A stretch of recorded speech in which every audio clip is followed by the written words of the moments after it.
um, our venerable guest speaker today, Sylvia Soderberg.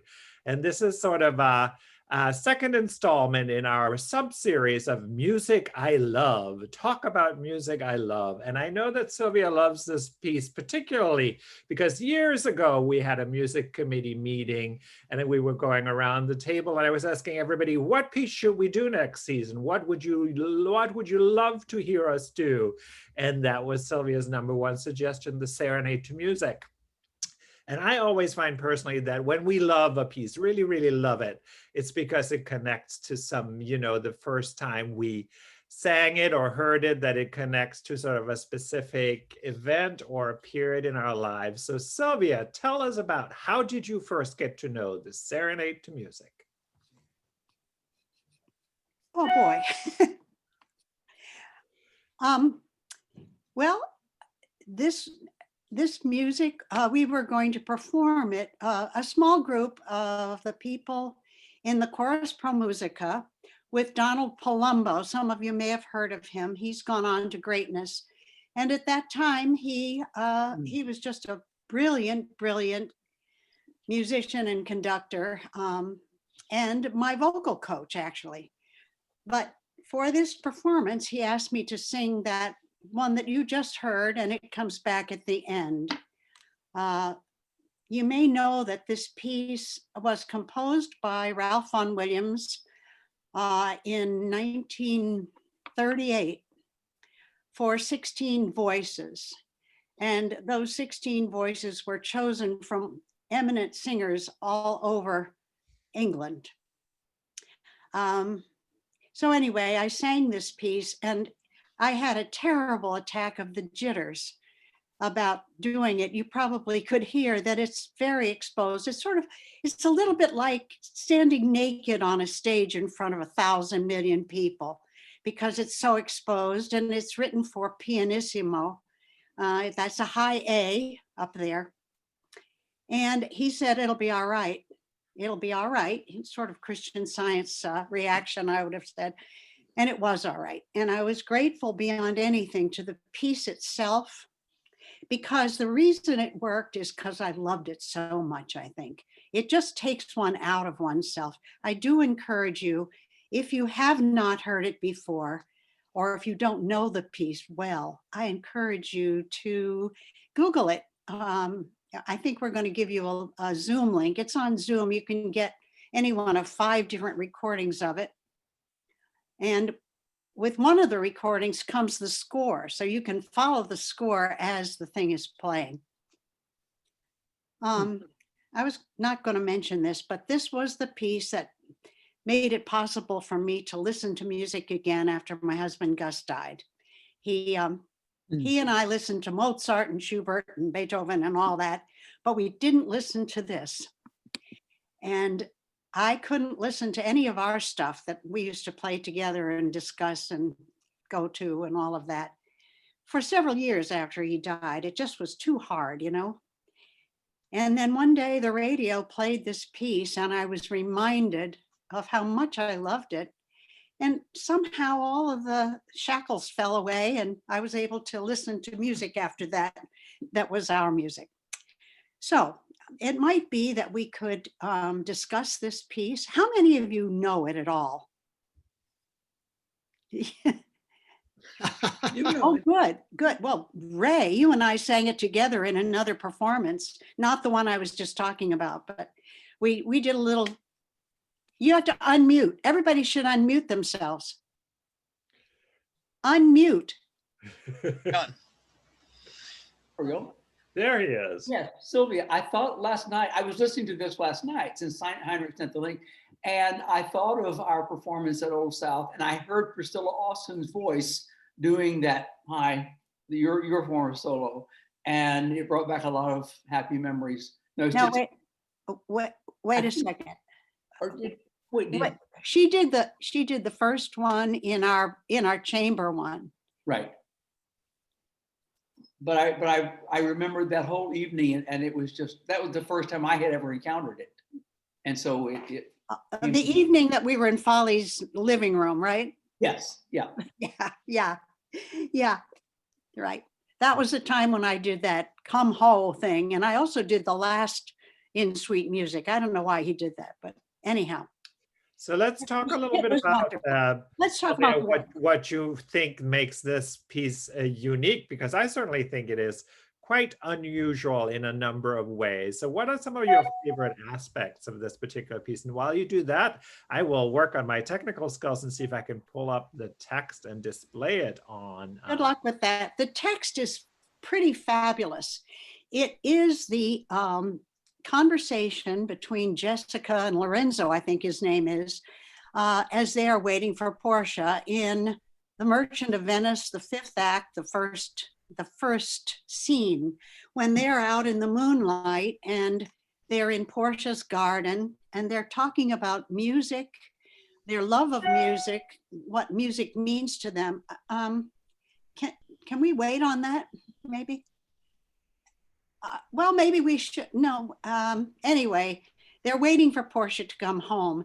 And you know, as long as we've got this on our screen, how about if we read it together? I don't want to take an awful lot of time with this because it could go on, but it's so beautiful. And it's Shakespeare. And Vaughan Williams has treated this text so perfectly. I hear a little stream in the background of the orchestra.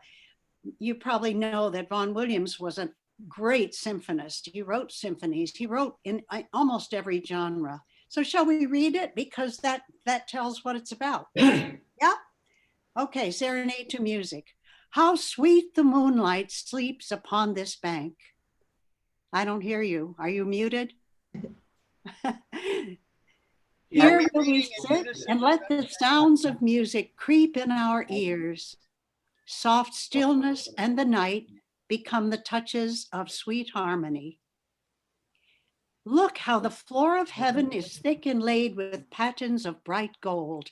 There's not the smallest orb that thou beholdst, but in his motion, like an angel sings, still choiring to the young-eyed cherubims. Such harmony is in immortal souls. By the way, when it is italics, I think all the way through, that is the whole chorus singing.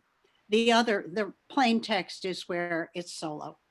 But whilst this muddy vesture of decay doth grossly close it in, we cannot hear it. Come ho, and wake Diana with a hymn. With sweetest touches pierce your mistress' ear and draw her home with music. I am never merry when I hear sweet music. The reason is your spirits are attentive. The man that hath no music in himself, nor is not moved with the concord of sweet sounds, is fit for treasons, stratagems, and spoils. The motions of his spirit are dull as night, and his affections dark as Erebus. Let no such man be trusted. Music, hark, it is your music of the house. Methinks it sounds much sweeter than by day. Silence bestows that virtue on it. How many things by seasoned are. To their right praise and true perfection. I'm going to need you to move it up. Heinrich. I will try. To their right praise and true perfection. Peace, ho. There's another ho. The moon sleeps with Endymion and would not be awaked. Soft stillness and the night become the touches of sweet harmony. Isn't it gorgeous? Don't you just, oh, it's so gorgeous. Are there any questions about those names? Shakespeare refers to mostly Greek deities, but one Roman as well. Diana was a Roman deity. She was the goddess of the hunt or of animals or something like that, I think. Mm-hmm. Endymion was, there are various reports about who Endymion was, but everyone agrees that he was Greek. He was the son of Zeus, and what's her name there, fell in love with him because he was so gorgeous. What was Selena? I wrote it down because I can't remember that word. Selena fell in love with him and persuaded Zeus to put him to sleep. some people say with his eyes open so she could gaze upon him with his beautiful blue eyes.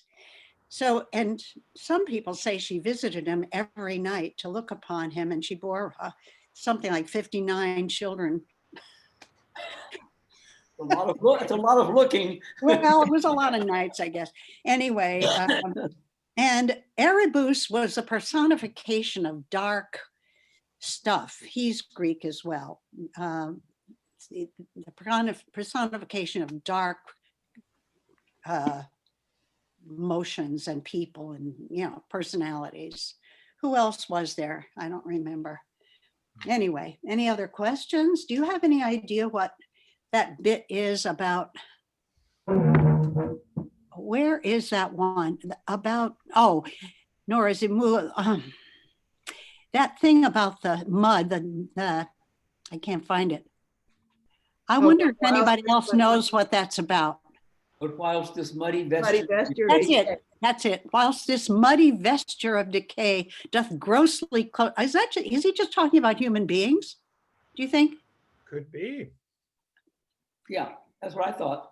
That's what Anyway, we might also mention you see all those little initials that are at the text lines. Those are in the score, and those were the 16 people that originally sang it. So every time you see a new set of initials, that's a new soloist that comes in.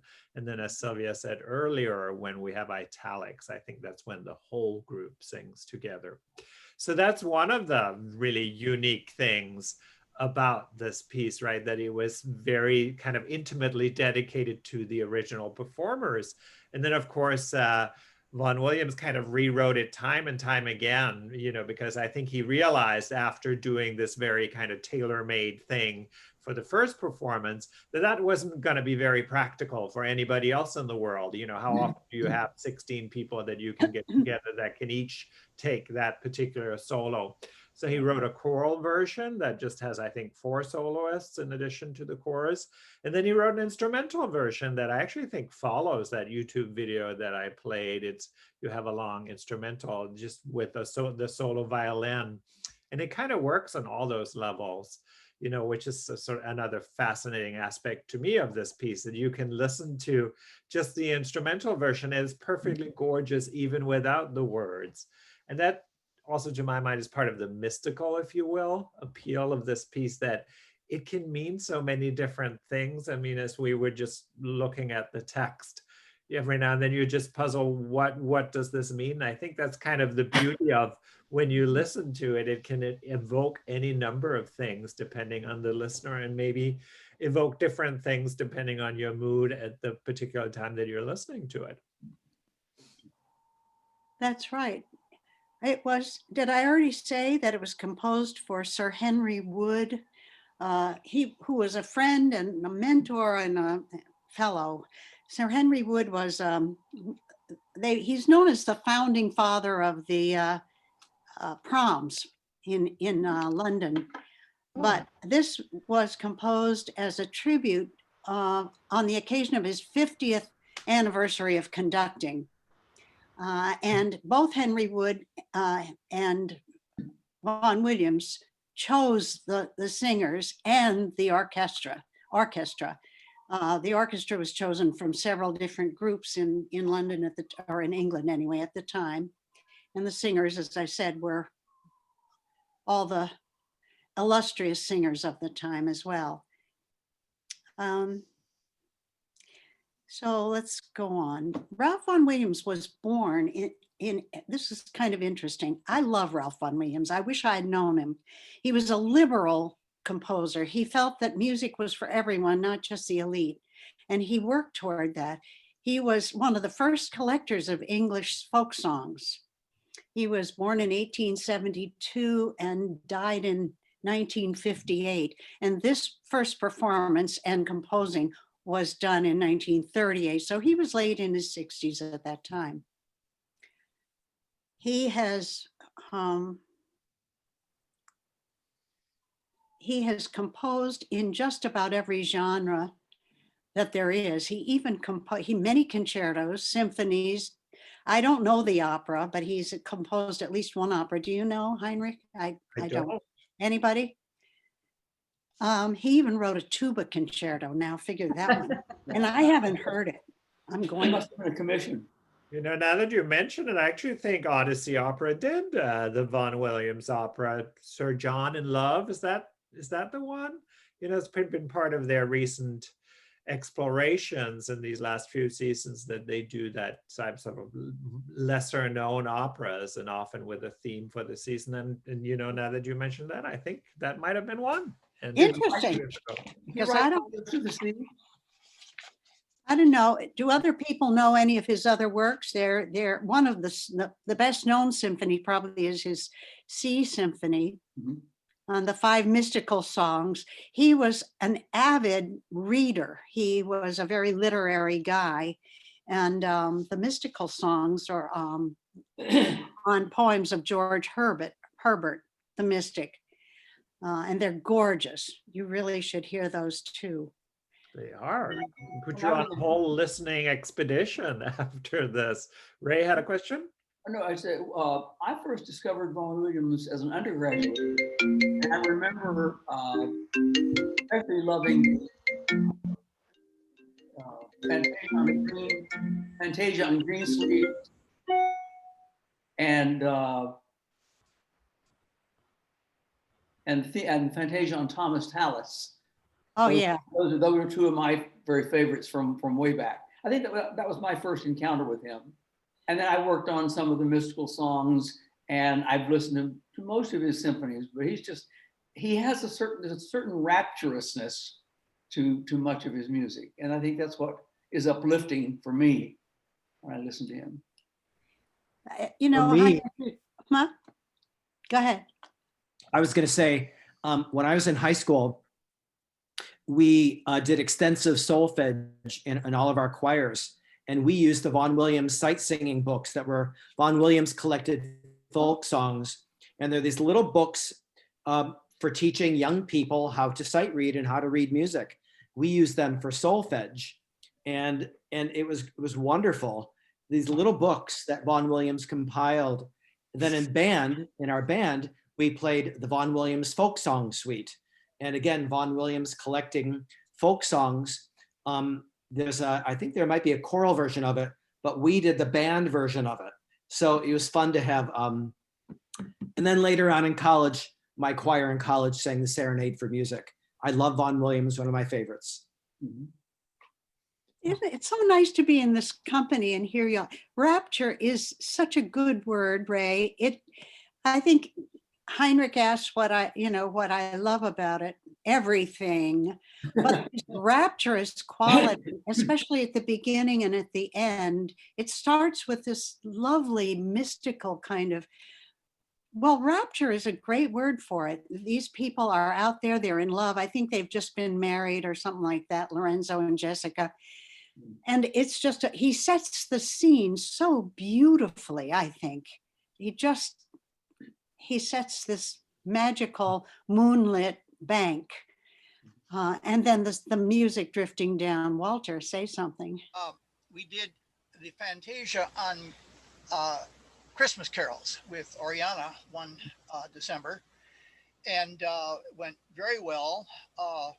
We used a string sextet actually, and I monkeyed around with the parts to reduce them down to 6 players instead of the original, and it went very well. And after one of the concerts, an elderly gentleman walked up to me and said, well, I just love the Fantasia and Christmas carols, and I happen to be a great-grandnephew of Ralph Vaughan Williams. Oh So my we were gosh. visited by a descendant, and I was quite flattered at that. Oh, yes. Another sweet story is that Rachmaninoff, on the first performance in October, I think, of 1938, Rachmaninoff's a second piano concerto, he was playing his second piano concerto. It was a premiere. And he stayed and sat with Mrs. Vaughan Williams, the Mrs. Vaughan Williams at that time, and said afterwards that he had been so affected by it that he was weeping. That's kind of sweet. It's how I feel too. When I hear it, sometimes I just want to weep. It brings such deep emotion. Well, it's also, Hi, Gary. as as you had said initially, just that introduction, right? You hear the opening strains of it, and it just sort of trans transports you into this mythical, again, depending on your mood of the day, it's sort of, so it's just a gorgeous sound. That's how I often think of Vaughan Williams. There's such beauty, and you sort of hear that folk song sensibility in a lot of his music. This is this wonderful innate gift of beautiful melody, and then these harmonic transformations that are sort of his hallmark. It's just very, very, and Walter has another question. I've got a comment about that introduction. The introduction and the ending, as we've heard, are very similar. And the introduction and the ending in a place in the middle with where a lot of brass comes in are the only points in this 13, 14-minute piece where he is writing in the major scale. Everywhere else in the piece, he's in one of his famous modes, which arose from his study of much earlier of folk music. And let me try to comment on that in a non-technical way. You take the white keys to the piano from C to C, and you've got the familiar major scale, do, re, mi, fa, sol, la, ti, do. Modify any of those white notes by playing an adjacent black note, and you've got no longer the major scale, you've got a mode. And Vaughan Williams wrote in modes all the time. Which is why his melodies seem so individual to him. He was always writing in a mode. Not only writing in a mode, but you take the notes of a mode. Let's say you've changed a B to B flat and an E natural to E flat. Then you've got the Dorian mode. He does a lot of that.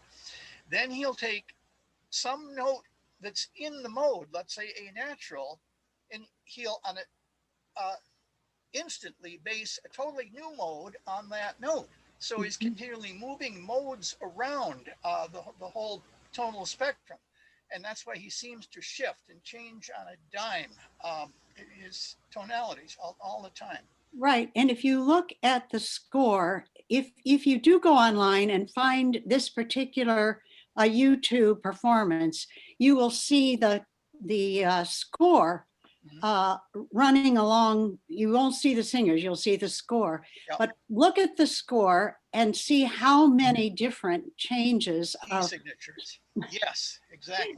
And I would like to make one more comment, which is that I think his music was very much influenced by English folk music. Absolutely. Which probably was where the modal thing came from to some degree.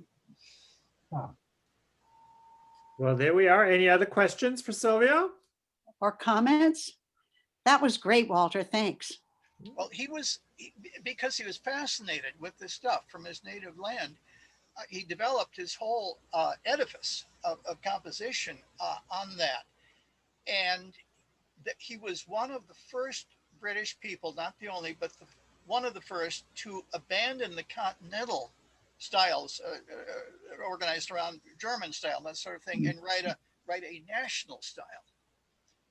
Bartók did the same thing in Hungary. He abandoned all that German stuff and he went for stuff near his region. Aaron Copland in America, same thing. So this nationalism in music.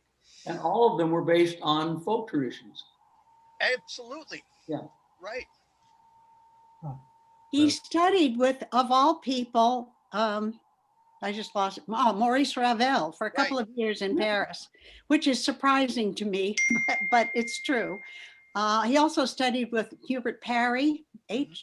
What are the initials? H. Hubert? H. Something like that. H, yeah.